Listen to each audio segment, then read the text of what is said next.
Christmas Eve, Alaska. Just a quiet drive to the family cabin. Me, my sister, and a growing wall of silence between us. The snow was already falling, the roads were slick, and we were just trying to make it through the holiday without starting another fight. But out there in the woods, we saw something. It wasn't the snow that froze us in place. It wasn't the silence. It was the thing that stepped into the road. A reindeer. At least, it looked like one.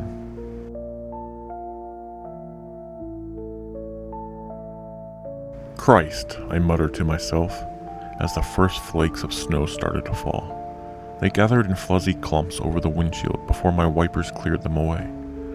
I'd been waiting for 20 minutes now in my sister's driveway.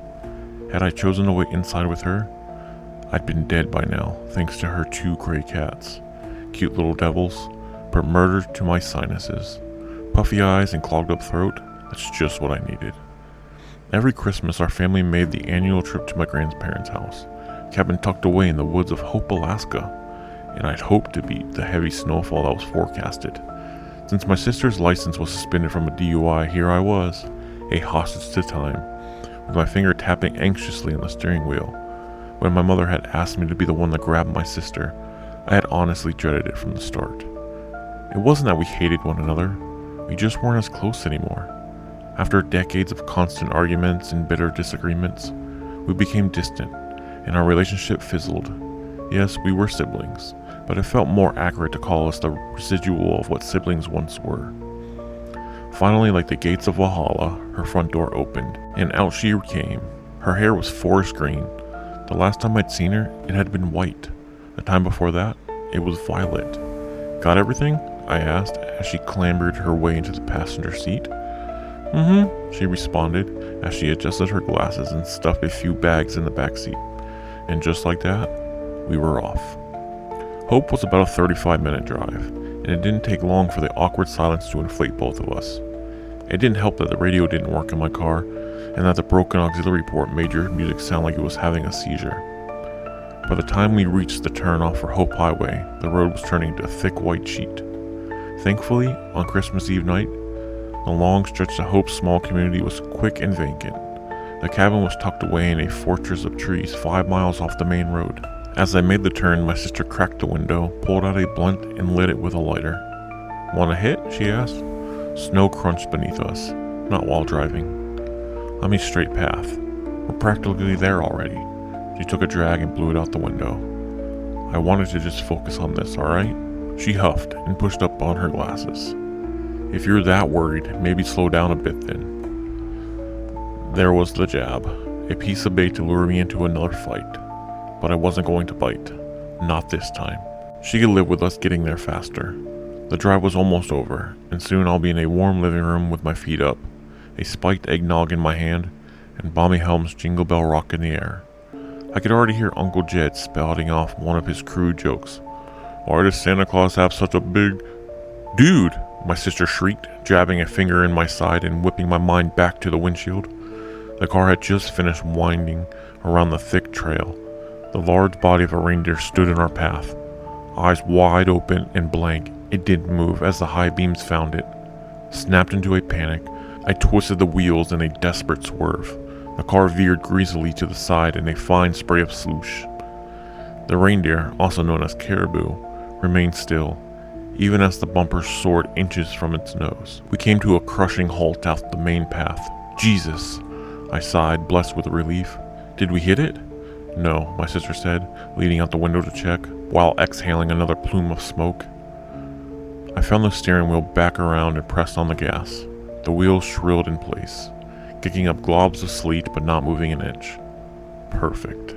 I moaned and unfolded myself from the seat to check it out. The 2 front tires were caked in black slush and practically swallowed in a mountain of snow. I kicked at it, trying to clear off the icy debris from the treads and beneath the wheel well. When that tired me out, I resorted to scraping it off with my fingers. "Screw off, Prancer," I heard my sister call towards the dark silhouette of the reindeer, its antlers like gnarled fingers reaching for the treetops. Then she made sort of a snarled yip, followed by a "what the fuck?" I looked up from the scrim of snow. The reindeer was now standing tall on both its hind legs. It looked strange, like a silly caricature you see in a kid's book, but out there, in the silence of the woods, it was a creepy image. The way its vague shape stood on just 2 legs held an almost human-like balance for whatever reason. I realized it didn't have a tail. Its muscular neck craned to the side and let out a urulating scream, a miserable squeal of metal grinding against metal. My legs were ice sculptures, cementing me to the spot as the shriek quiet to a succession of wet grunts. The reindeer dropped down to its original posture and stomped heavily. A puff of white vapor and streams of snot vented from its nostrils. I was no hunter, but it didn't take a lot to tell when a pissed-off animal was about to charge. I leaped for the driver's seat, pulled the door open and slammed it shut, just as the muffled thud of hooves reached me.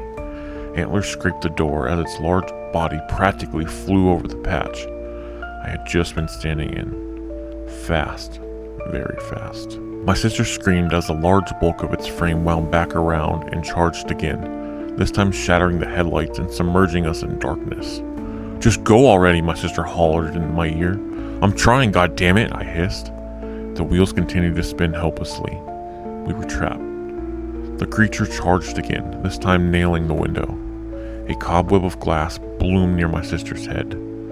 I searched for anything, literally anything that I could use for a weapon.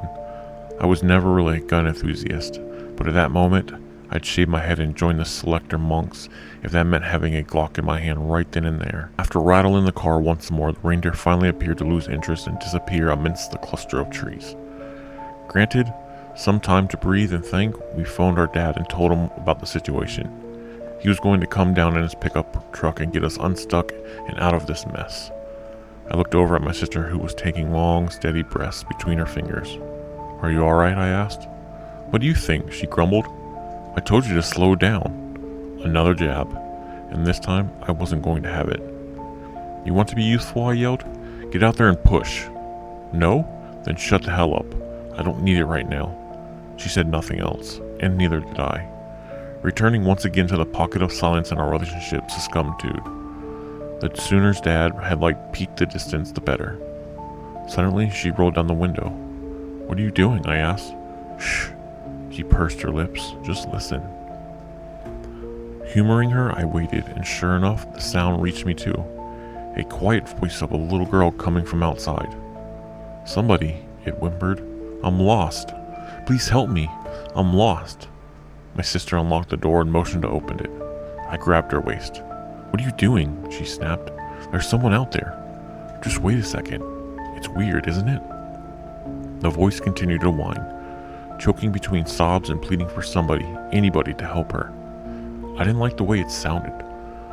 The same lasting drawl between words, the same weeping sound, like someone was hitting repeat on a speaker.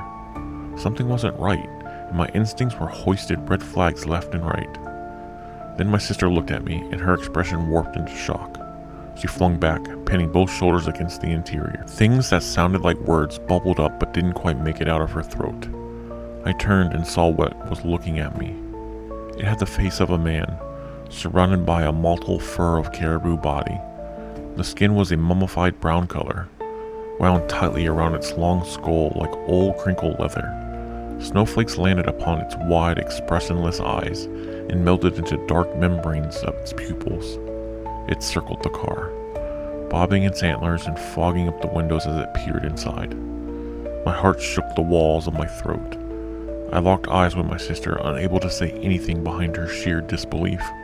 I should have grabbed my phone, snapped a photo, recorded a video, anything, but my thoughts were all jingled. And then it let out the same horrible scream. But I didn't see its tight, contorted lips open. The sound was coming from its neck. Small fleshy orifices flapping open like mouths were converting the high-pitched shrill into a mimicking cry of a little girl. "Help me! I'm lost! Help me!" Headlights glazed the area. My father's pickup came into view, paving its way down the path. The reindeer, or whatever the fuck it was, ran off, vanishing once again into the snow-covered thicket. Nobody believed us. Why would they?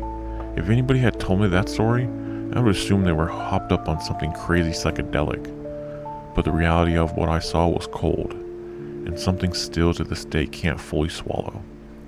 Instead of sleeping that night, my sister and I did some research that led us to the myth of the Skinwalkers, beings of some sort capable of mimicking voices and disguising themselves as animals to lure people into the woods.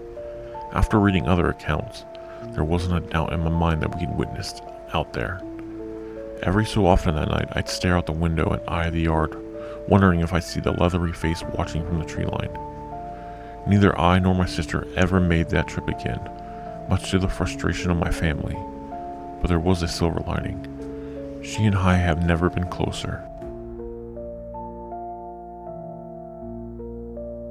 Never made that trip again, and no one will ever believe us.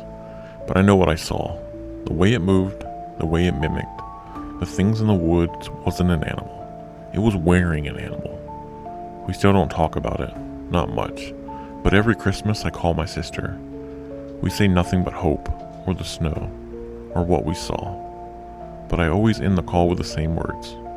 If you ever hear a child's voice in the woods, don't answer it.